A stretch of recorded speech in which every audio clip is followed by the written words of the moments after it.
बर'नि मोनसे बेसेन गोसा बिबुंथि नोंथांमोननि गेजेराव आं होनो नागिरदों। एकदमबारे नोंथांमोना खोनासंथारनांगोन दे, गुबुन भिडिअखौ दानाय बेखौ नाय आरो बेनिफ्राय नोंथांमोना मिथिनांगौ दं, मिथिनो गोनां बाथ्राफोर दङ नोंथांमोननो, बेखायसो आङो भिडिअखौ होनो नागिरदों। आं खुगाजों गासैबो बुंजोबोब्ला आंखौ नोंथांमोना बुंदों होनलायगोन। गतिके एसे एसेयावनो जों भिडिअ क्रिएटरफ्रा दाय जानो नागिरो। ओंखायनो गतिके आङो आंनि खुगाजों गासैबो बाथ्राखौ बुंजोबा।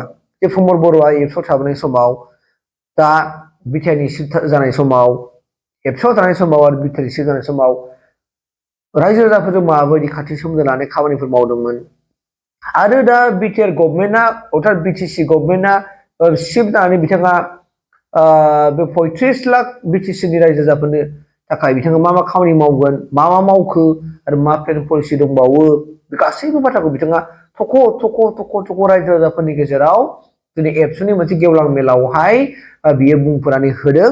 आरो बे गासैबो बाथ्राखौ आं नोंथांमोननो रायजो राजा नोंथांमोन आं नोंथांमोननो खोनासंहोगोन। गतिके अदर जानाङा, नोंथांमोना ससे सम लानानै 7 मिनिट सम लानानै भिडिअखौ जोबजासिम नाय, बिनि उनाव बुजिनानै लादो बाथ्राफ्रा बेसेबां नंगौ आरो नङा नोंथांमोनाबो जाज खालामनानै बिबेकजों जाज खालामदो, नायदो।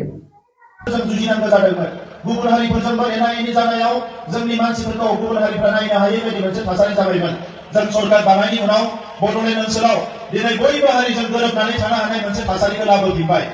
जोंनि हानि जेंना, समाजखान्थि बायदिसिना नुजानाय जेंना, जौ जुवाफोरखौबो दुलाराय बर' फरायसा आफादा जेरैबायदि बन्द खालामनो नाजाबोदों, दिनै जों सरकारनि फारसेनिफ्रायबो जोंनि ओनसोलाव जौ जुवा होनायखौ बन्द खालामनो थाखाय जोङो नाजाबाय थादों, जाहाथे जोङो गोग्गो समाज मोननो हायो।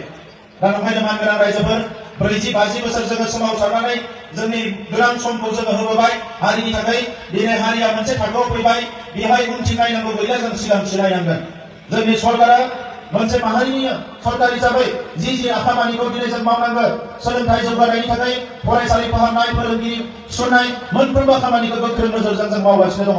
बे बोसोरथामाव 14 जौथाम फरायसालिफोरखौ जोङो मोजां खालामबाय। फरायसालिफ्रा अखा सेरोमोन, क्लास खालामनो हायामोन। बे 2014 मायथाइ 22आवनो जों टारगेट लादों।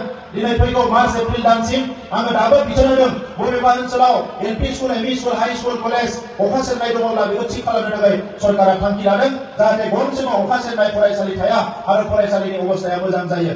जों लासै लासैनो नुनो हमदों जोंनि डिस्ट्रिक्टफोरनि जेराव मेट्रिक हायार सेकेन्डारि रिजाल्टफोरा बयनिख्रुइ आसामनि मादावनो गाहायसिनमोन, दिनै बयनिबो नाजानायाव लासै लासैनो गोजौनिफ्राय गोजौआव फैबाय। गेलेनायनि बिथिंखौबो जोङो जोबोद गोसो होदों। मोनफ्रोमबो समस्तियाव, बिटिसि समस्तियाव 5 कोटिनि बिर सिलागामनि मुङाव स्टेडियाम लुनाय हाबाफारिखौ जोङो लादों। जोंनि गिबि मुंख्लं सुजित नार्जारिनि मुङाव 40टा समस्तियाव जोङो 40टा अडिट'रियाम, 600-700 मानसि जिरायनानै मेल मिटिं खालामनो हानाय जोङो 40टा समस्तियाव लुगासिनो दङ। आरो रायजोफोरनि डिमान्डखौ लानानै बियो देग्लाय बोसोराव आरोबाव 10टा जोङो गासै 50 स्टेडियाम जोङो लुगासिनो दङ। बयबो मिथिगौ जोंनि बिनेश्वर ब्रह्म बर' थुनलाइ आफादनि बै समनि आफादगिरि, बिथाङा बर' हारिनि सासे पण्डितमोन। सुबुंथिनि थान्दै बिनेश्वर ब्रह्म बिथांनि मुङावबो सारा बड'लेण्ड ओनसोलावनो जोङो नलेज सेन्टार, गियाननि मोनसे सेन्टार जोङो गायसनदों। आरो दासिम 220 नलेज सेन्टार जोङो गायसनदों। बियो सारा आसामाव, सारा भारतआव बेबायदि गामि ओनसोलाव नलेज सेन्टार जेरावबो नुवाखै। बे नलेज सेन्टाराव वाइफाइ थागोन, इन्टारनेट थागोन, 1000 लेखा थागोन, सासे अपारेटर थागोन। आरो बै जेराव जेराव नलेज सेन्टार दङ गासै 220 नलेज सेन्टार गायसननाय जागोन। बे जायगानिफ्राय 60 सुबुङा, फरायसायानो होन, आबादारिफ्रानो होन, आइजोआनो होन, गेलेगिरियानो होन, हारिमुनि मानसियानो होन, जायानो जाया मानो बे जायगानिफ्राय डाइरेक्ट मुलुगनि जायखिजाया इउनिभार्सिटिजों, कलेजजों, अफिसजों डाइरेक्ट रायज्लायहरनो हागोन। बेवहाय इन्टारनेटनि फेसिलिटि थागोन, एलइडि थागोन। दिनैनि थासारिखौ नायनानै जोङो दिनै जोंनि साननाय हनायफोरखौ जोङो एसे गुरै लाबा जानाय नङा। मुलुगा जोबोद दावगालांबाय। साननैसो सिगाङावनो मबाइल फैदोंमोन। दा बे मबाइला फैनानै दिनै 2G, 3G, 5G जाफैबाय। जोङो मोनसे समाव कम्पिउटारखौनो सोमोनांदोंमोन। दिनै नाथाय मेसिन लार्निं आरो आर्टिफिशियेल इन्टेलिजेन्स फैबाय, जेराव मानसि नांला, मेसिनानो गासैबो माइ हानो हायो, मेसिनानो खानाय सिननो हायो, मेसिनानो ओंखाम संनो फैनो हानाय मोनसे थासारियाव फैबाय। दा ओंखायनो जोङो बर' होननानै, जों ट्राइबेल होननानै फावसायनानै थानांगौनि खोथा गैया। जोंबो दावगालांनांगोन मानगोनां रायजोफोर। दा ओंखायनो दिनैनि समाव गेना गोरोन्थि माखासे साननायफोरखौ गारनानै गामियाव जि जौ जुवा, उन्दै बैसोआव हाबा जानाय, ड्राग जानाय, बेफोर थासारिखौ जोङो गामिनिफ्राय फोजोबनानै मोनसे गोख्रों बड'फाया हास्थायनाय बायदि गेरेमसा हारि दानो थाखाय जों आवगायलांनांगोन। बावैसो दुलाराय बर' फरायसा आफादा भारतनि प्राइम मिनिस्टारखौ लाबोनानै दिल्लीयाव बड' महोत्सब खुंदों। भारतनि प्राइम मिनिस्टार बिथाङा 45 मिनिटनि थाखाय फैगोन होनदोंमोन, नाथाय बिथाङा भाषणखौनो 50 मिनिट होदों आरो गासै 1.5 घन्टासो बेयो जोंनि बर' माहारिनि दुलाराय बर' फरायसा आफाद आरो बर' थुनलाइ आफादा जि बड' महोत्सव खुंदोंमोन बेयाव बिथाङा थासे थानानै जोंनि हारिनि बागै जोबोद मोजां मोजां बाथ्रा बुंनानै सारा भारतावनो बर'फोरनिफ्राय गोबां सोलोंनांगौ होननानै बुंदों। दा बेबायदि रिकगनिशन बेबायदि मान बेबायदि अननाय दिनै जोंनि हारिया मोननो हादों मानोना दुलाराय बर' फरायसा आफाद आरो बर' थुनलाइ आफादा जोबोद डिसिप्लिनजों खामानि मावगासिनो दङ। जोंजों रायजो जानाय हारिफ्रा खुद्रिदों बिथांमोना बर' खालामदोंमोन। दा बेफोरखौ फोजोबनो थाखाय जोङो मोनफ्रोमबो हारिनो भिजन डकुमेन्ट बानायनानै होदों। सोरबा सानदों जे जोंनि हारिनि खामानिखौ गारनानै बे सरकारा मानो मालायनि खामानिखौ मावदों। दा मानगोनां रायजोफोर इयुनाव लामा हान्थिनांगौनि थाखाय जोंजों रायजो जानाय साफ्रोमबो मानसिनि साननाय हनायखौ जोंजों गोरोबफानाय खालामना लानो हानांगोन। जोंजों एखे रायजो बिनाया गोबाङानो जालांबाय नाथाय जोङो थालांबाय। नाथाय दिनैनि समाव जों मोनथाम एकर्डजों साइन खालामनानै रायजो मोनाखैब्लाबो हारिखौ गेरेमसा हारि खालामनायनि फारफ्रोमबो बिथिंखौ जोङो खामानि मावगासिनो दङ। इयुनाव जोंनि थांखिफोरखौ जाफुंसार होनो थाखाय बे 35 लाख जि बड'लेण्डआव मानसिफोर दङ बेवहाय गोबां हारि दङ। बे मोनफ्रोमबो हारिनि गोसोखौ जै खालामनो हानांगोन। बिसोरजों अनलायनानै मान होलायनानै गोरोबलायनानै जोङो संसार जानो हानांगोन। अब्ला फैगौ समाव जोंनो आरोबाव गोहो नांगौ जायोब्ला जोंनो राजखान्थि गोहोनि थाखाय आरो आगान सुरबावनांगौ जायोब्ला जोंनि थालांनाय माखासे एजेन्डाफोरखौ मावफुंनो गोनां जायोब्ला अब्ला जोङो बिथांमोनखौबो लोगोआव मोनफागोन। दा ओंखायनो दिनै जि मोनसे डिटारमिनेशन जि मोनसे थिरांथा दिनैनिफ्राय गोबां बोसोर सिगाङाव 1967 मायथाइयाव एबसु जोनोम जानाय समाव लादोंमोन। 1952 मायथाइयाव बर' थुनलाइ आफाद जोनोम जानाय समाव लादोंमोन। बेखौ मोगथां महर होनो थाखाय दानि जेनेरेशना खामानि मावगासिनो दङ। दा ओंखायनो दिनै बाक्सा जिल्लायाव गोदान लिडार फैदों दुलाराय बर' फरायसा आफादनि।